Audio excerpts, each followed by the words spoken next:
آپ کے جبے پہ پاؤں رکھا گیا اور یہ جبہ پھٹ گیا آپ کا, یہ چادر اتر گئی آپ کی, ورنہ میرا ایسا کچھ ارادہ نہیں تھا. ہاں یعنی چادر اتر گئی, اللہ اکبر کبیرہ, جبہ نہیں چادر اتر گئی. تو جانتے ہو اس نے غصے میں آ کے اتنی زور سے تھپڑ مارا, طاقتور آدمی تھا بیچارہ, وہ کمزور تھا, جس کی وجہ سے 2 دانت ٹوٹ گئے اور مطلب خون نکلنے لگا.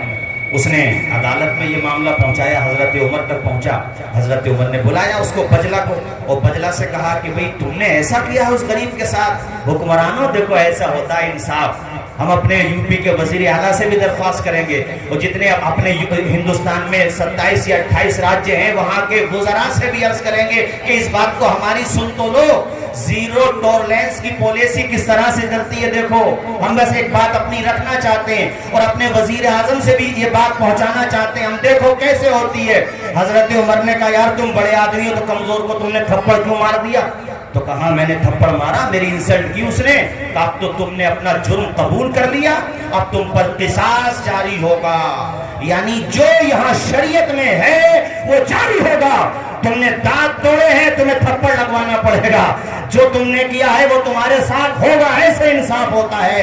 اس نے کہا مجھے 1 دن کی مہلت دیجئے, میں غور کر لیتا ہوں. کہا ٹھیک ہے, اگر یہ کہے گا مہلت کو تب مہلت دی جائے گی, ورنہ مہلت بھی نہیں دی جائے گی. اس نے کہا بھئی میں مہلت دیتا ہوں. بہرحال وہ چلا گیا واپس, وہ جا کر کے معاذ اللہ مرتد ہو گیا. مگر پیغام یہ ملا کہ حضرت عمر نے کسی کا پہناوا یا کسی کا اسٹیٹس نہیں دیکھا, بلکہ معاملے کی یعنی معاملہ دیکھا اور انصاف کر کے دنیا کو بتا دیا کہ انصاف اس طرح سے ہوتا ہے.